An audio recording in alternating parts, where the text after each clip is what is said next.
चलिए देखिए, हमको जो पढ़ना था वह पढ़ना है अवतल दर्पण द्वारा प्रतिबिंब का बनना। अवतल दर्पण द्वारा प्रतिबिंब का बनना,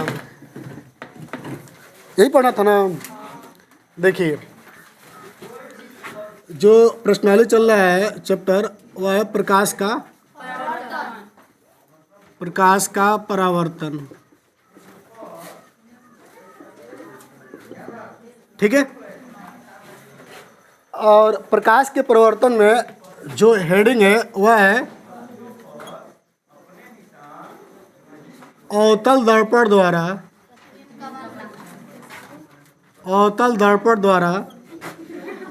बात नहीं जी, प्रतिबिंब का बनना। अवतल दर्पण द्वारा प्रतिबिंब का बनना, यही पढ़ना है। इसके पीछे हम पढ़ाए थे कुछ महत्वपूर्ण बातें, और कुछ महत्वपूर्ण बातें में बताए थे कि प्रकाश की किरण किस तरीके से जाएगी और दर्पण से टकराएगी तो कहाँ से होकर जाएगी, ये बताया गया था। चलिए बताइए, पहला कंडीशन क्या था? यदि प्रकाश की किरण मुख्य अक्ष के समांतर जाएगी तो दर्पण से टकराएगी तो कहाँ से जाएगी? फोकस से जाएगी, ये था। दूसरा ये था कि यदि फोकस से जाएगी तो दर्पण से टकराएगी तो मुख्य अक्ष के समांतर होकर निकल जाएगी, दूसरा ये था। और तीसरा था कि यदि प्रकाश की किरण वक्रता केंद्र से होकर जाएगी तो दर्पण से टकराने के पश्चात उसी मार्ग से पुनः वापस लौट जाएगी।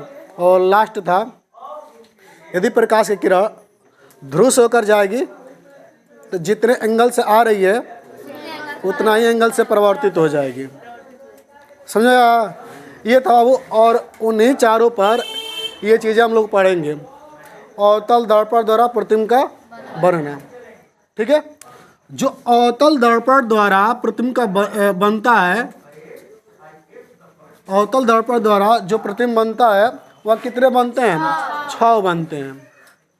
कितने बनते हैं? 6। तो इसमें पहला हम जानेंगे, पहला क्या होता है। पहला ये होता है, यदि वस्तु अनंत पर रखी जाए तो उसका प्रतिबिंब कहाँ व कैसा बनेगा, यही है नाम। पहला कंडीशन ये है, वस्तु को कहाँ रखे हैं? अनंत पर रखा जाएगा तो उसका प्रतिबिंब कहाँ बनेगा? वस्तु को अनंत पर रखेंगे तो उसका प्रतिबिंब कहाँ बनेगा? देखिए, और किस दर्पण के लिए पढ़ रहे हैं? अवतल दर्पण के लिए पढ़ रहे हैं। तो अवतल दर्पण बनाएंगे। ये कौन सा दर्पण है? अवतल दर्पण है, ठीक। और ये क्या है? ध्रुव, जान चुके हम लोग। और इसको क्या कहते हैं बाबू? मुख्य अक्ष बोलते हैं, ठीक है। वस्तु कहाँ है? अनंत पर। तो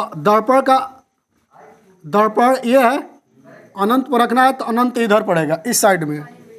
अब अनंत का कोई सीमा नहीं है, ठीक। तो हम इधर मान लेंगे कि अनंत है, और जहाँ पर वस्तु रखे हैं वहीं से प्रकाश की किरण आएगी। तो कहाँ पर रखे हैं? अनंत पर। तो बोलेंगे अनंत से आने वाली प्रकाश की किरण, अनंत से आने वाली प्रकाश की किरण, ये जो किरण है ये कहाँ से आ रही है? अनंत से। ये किरण आ रही है अनंत से तो मुख्य अक्ष के समांतर है। अब बताओ, पहला कंडीशन पढ़े थे, मुख्य अक्ष के समांतर आ रही है तो दर्पण से टकराएगी तो कहाँ से जाएगी? फोकस से जाएगी। तो यहाँ से टकराई और कहाँ से गई? फोकस से। इस तरीक़ा से ये फोकस हो गया। और हमको क्या जानना है? प्रतिबिंब कहाँ बनेगा, ये जानना है। तो जब भी प्रतिबिंब पता करते हैं कि कहाँ बनता है तो कम से कम 2 किरण चाहिए। कितने किरण? 2। 2 किरण से हम पता कर लेंगे कि उसका प्रतिबिंब कहाँ बनता है। 2 से हम अधिक कितना भी किरण ले सकते हैं, लेकिन कम से कम कितनी किरण की जरूरत है? 2 किरण। उन दोनों किरणों के माध्यम से हम पता कर देंगे कि प्रतिबिंब कहाँ बनता है। ठीक है, तो एक किरण ये हो गया। वस्तु थी अनंत पर, अनंत से आ गई, आ रही है तो मुख्य अक्ष के, टकराई तो कहाँ से गई? फोकस से। पहला। दूसरा है, दूसरा किरण, कोई भी किरण आएगी तो टोटली समांतर ही आएगी। अनंत से कोई भी किरण आएगी तो मुख्य अक्ष के समांतर आएगी। तो एक किरण ये हो गया, एक किरण ये हो गया, ये किरण आ रही है ये भी अनंत से। तो बताओ बाबू, ये भी आ रही है अनंत से, तो ये मुख्य अक्ष के समांतर है। और मुख्य अक्ष के समांतर है तो दर्पण से टकराएगी तो फोकस से होकर जाएगी, चली गई इधर। अब 2 किरण से हमको पता करना था प्रतिबिंब। कैसे पता करते हैं? तो 2 किरण तो गुजार दिए, गुजर गया। अब टकराने के बाद जो किरण है उसको देखेंगे। टकराने के बाद ये किरण है पहली, दूसरी किरण ये है। ये दोनों एक दूसरे को जहाँ पर क्रॉस करेगी वहीं पर प्रतिबिंब बनेगा। तो बताइए, टकराने के बाद ये दोनों कहाँ पर क्रॉस कर रही है? फोकस पर कर रही है, तो इसका प्रतिबिंब कहाँ बनेगा? फोकस पर बनेगा। कहाँ बनेगा? फोकस पर। समझ आ रहा है ना प्रतिबिंब कैसे बनेगा? तो प्रतिबिंब प्राप्त करने के लिए कितने किरण की जरूरत पड़ती है? 2। और कैसे पता करते हैं? वह दोनों किरणें टकराने के बाद जहाँ एक दूसरे को क्रॉस करेगी वहीं पर उसका प्रतिबिंब बनेगा। समझे? ये हो गया। तो बताइए इसमें क्या पूछा गया? इसका प्रतिबिंब कहाँ बनेगा, ये पूछा गया है ना। तो लिखते हैं इसका प्रतिबिंब कहाँ बनेगा। तो बताओ कहाँ बना है? फोकस पर। तो लिख देंगे फोकस पर, फोकस पर। ये हो गया। फिर पूछा है कैसा बना है, तो यहाँ पर लिखेंगे कैसा के लिए। अब कैसा पता कैसे करते हैं? ये दर्पण है, दर्पण क्या, ये अगला हिस्सा है, ये पश्चिम हिस्सा है। तो जब दर्पण के आगे प्रतिबिंब बनता है इस साइड में तो वास्तविक बनता है। जब दर्पण के आगे इस साइड में दोनों किरणें क्रॉस करती है तो इधर ही प्रतिबिंब बनता है और वास्तविक ही बनता है। कैसा बना है? क्योंकि इधर बना ना, तो क्या लिखेंगे? वास्तविक। ठीक। जब भी वास्तविक प्रतिबिंब बनता है तो सदैव उल्टा बनता है। जब भी प्रतिबिंब वास्तविक बनता है तो सदैव उल्टा बनता है। ठीक। अच्छा, अब प्रतिबिंब को देखना है कि छोटा बना है कि बड़ा बना है, कैसा बना है। लेकिन इसको देख रहे हैं तो पता नहीं चला कि छोटा है कि बड़ा है। हाँ, ये समझ में आ रहा है कि हाँ बिंदु आकार का है, समझ में नहीं आ रहा है। लेकिन इसको हम कह सकते हैं कि अत्यंत सूक्ष्म बना है। छोटा बना है लेकिन बहुत ही छोटा बना के दिखाई हमें नहीं दे, इसलिए क्या बोलेंगे? अत्यंत सूक्ष्म। अत्यंत अत्यंत सूक्ष्म। समझ में? पहला कंडीशन ये है। वस्तु को कहाँ रखें? अनंत पर। उसका तो अनंत पर रखेंगे तो उसका प्रतिबिंब कहाँ बनेगा? फोकस बनेगा। कैसा बनेगा? वास्तविक उल्टा अत्यंत सूक्ष्म। वास्तविक उल्टा अत्यंत सूक्ष्म। 6 कंडीशन पढ़ना ना, 6 को एक ही फिगर पर बता देंगे। पहले पूरा एक एक देख लेते हैं टोटली, तब जाकर एक ही फिगर पर हम डिनोट कर देंगे 6 को। ठीक है, तो एक एक करके पहले चेक किया जाएगा, तब जाकर 6 को एक ही फिगर पर दर्शा देंगे। समझे आप? तो अनंत पर रखा गया तो प्रतिबिंब कैसा? वास्तविक उल्टा अत्यंत सूक्ष्म। समझे आप? दूसरा देखिए, लिखवाएंगे तो पुनः इसे बताकर चित्र बना देंगे, तो लिख लीजिएगा। ठीक ना। दूसरा देखिए, दूसरा कंडीशन क्या है? दूसरा, इस बार वस्तु को कहाँ रखेंगे? दूसरा है बाबू, दूसरा है कि यदि वस्तु को अनंत व वक्रता केंद्र के बीच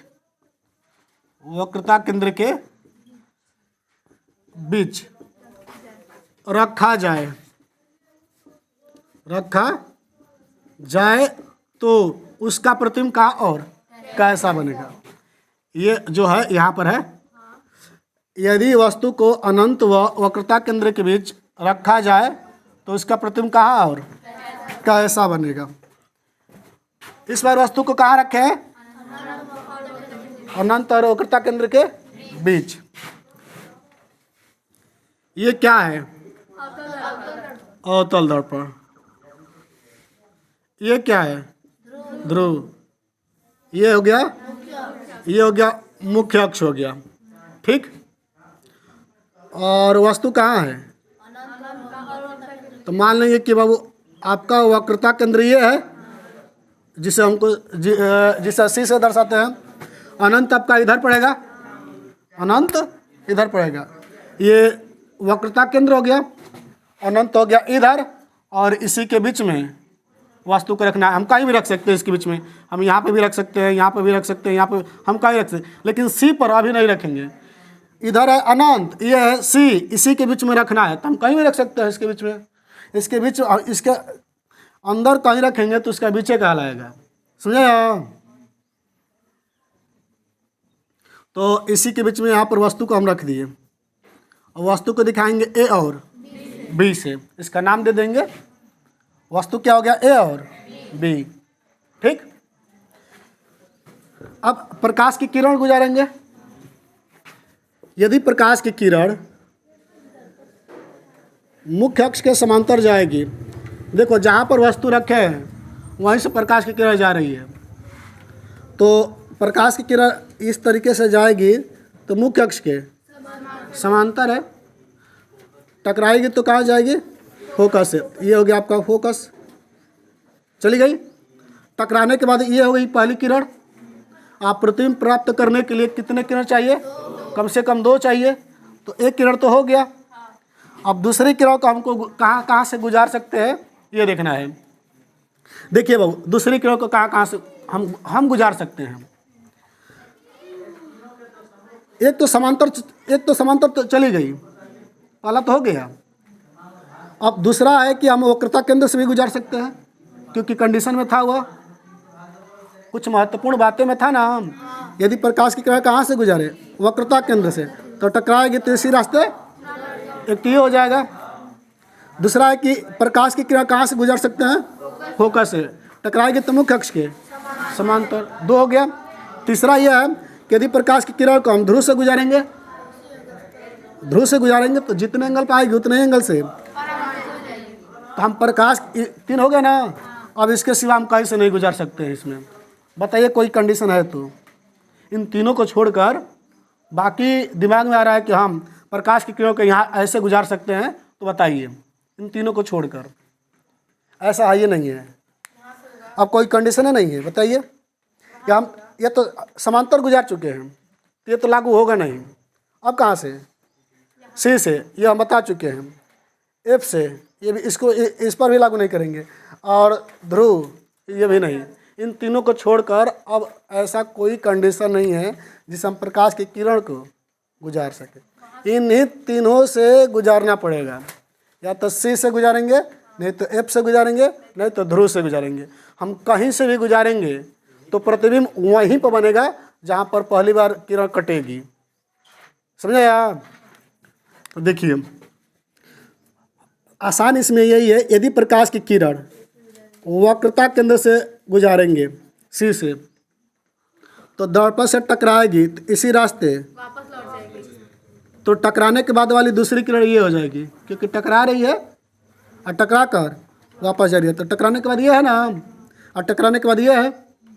आप प्रतिबिंब प्राप्त कैसे करते हैं, परावर्तित जो किरण होती है, परावर्तित किरण ये है टकराने के बाद वाली, ये दोनों एक दूसरे को जहाँ पर क्रॉस करेगी वहीं पर प्रतिबिंब बनेगा। तो बताओ ये दोनों कहाँ पर क्रॉस किए? तो पहली ये, दूसरी ये, यहाँ पर क्रॉस किया ना, यहीं पर इसका प्रतिबिंब बनेगा। पहला में था कि फोकस पर दोनों क्रॉस की थी, लेकिन इसमें उस तरीके से यहाँ पर क्रॉस की है दोनों। देखो ये और ये कर दी, यहीं पर इसका प्रतिबिंब बनेगा। अब इसको ऐसे मिला देंगे, मुख्य अक्ष ये है ना, तो इसको ऐसे इस तरीके से मिला देंगे। मिल गया। इसका नाम दे देंगे ए डैश बी डैश, क्योंकि इसी वस्तु का यहाँ पर प्रतिबिंब बना है। इसी वस्तु का यहाँ पर प्रतिबिंब बना है। समझे यार? बताओ बाबू, क्या पूछा है? कहाँ? इसका प्रतिबिंब कहाँ? तो देख कर बताओ कहाँ पर बना है। तो वक्रता केंद्र है और ये फोकस है, इसी के बीच में बना है। बना है वक्रता केंद्र और फोकस के बीच। देखो बीच में है ना, तो क्या लिखें? सी मतलब वक्रता केंद्र, व एफ मतलब फोकस के बीच। कंफर्म? कहाँ पता हो गया? और अब पूछ रहा है कैसा? कैसा? तो दर्पण के आगे बना है ना, इधर बना है तो वास्तविक बनेगा। वास्तविक। जब भी दर्पण के इस साइड बनेगा तो हमेशा क्या बनेगा? और इस साइड बनेगा तो आभासी बनेगा। इधर बनेगा तो कैसा बनेगा? आभासी। इधर बनेगा तो वास्तविक बनेगा। तो इधर ही बन रहा है तो वास्तविक हो गया। और हम बताएं जब भी वास्तविक बनता है तो सदैव उल्टा ही बनेगा। अब देखो उल्टा यहाँ से ये दिखाई देगा, ये मुख्य अक्ष है, मुख्य अक्ष के ऊपर ऐसे बनेगा तो सीधा कहलाएगा, और मुख्य अक्ष के नीचे बनेगा तो उल्टा कहलाएगा। तो मुख्य अक्ष के नीचे बना है ना, तो प्रतिबिंब कैसा है? उल्टा है। हो गया? मुख्य अक्ष के नीचे बनेगा तो उल्टा है और ऊपर बनेगा तो सीधा है। कंफर्म? अच्छा, वस्तु इतना बड़ा है, इसका प्रतिबिंब इतना छोटा है, बना ना, तो प्रतिबिंब कैसा बना है? वस्तु से छोटा। तो क्या लिख देंगे? छोटा। कैसा बना है? छोटा बना है। हो गया? समझो? वस्तु को वक्रता केंद्र अनंत के बीच में रखे हैं तो उसका प्रतिबिंब कहाँ बना है? वक्रता केंद्र और फोकस के बीच। कैसा बना है? वास्तविक, उल्टा और वस्तु से छोटा। समझ में आया? बोलो। ये कंप्लीट हुआ है। एक बात दिमाग में बैठा लेंगे, हम वस्तु को किसी के बीच रखेंगे तो किसी के बीच बनेगा। वस्तु को किसी के बीच में रखेंगे तो उसका प्रतिबिंब किसी के बीच बनेगा। कन्फर्म? ये क्लियर हो गया? दो पालक, थोड़ा सा बात हमको बताओ, वस्तु कहाँ रखे थे? अनंत। कहाँ रखे थे? तो उसका प्रतिबिंब कहाँ बना था? एफ पर, मतलब फोकस पर। कैसा बना था? वास्तविक, उल्टा, अत्यंत सूक्ष्म। कन्फर्म? ये दूसरा ये है, वस्तु को कहाँ रखे? अनंत व सी के बीच। तो कहाँ बना है? सी व एफ के बीच। कैसा बना है? वास्तविक, उल्टा, वस्तु से छोटा बना है। ये तो है ना? असल में अच्छा, इस बार वस्तु को थोड़ा सा आगे की तरफ ले जाएंगे। तो इस वस्तु को आगे की तरफ खिसकाएंगे, दर्पण की तरफ, तो वस्तु कहाँ आएगी? वक्रता केंद्र। तो इस बार वस्तु को कहाँ रखेंगे?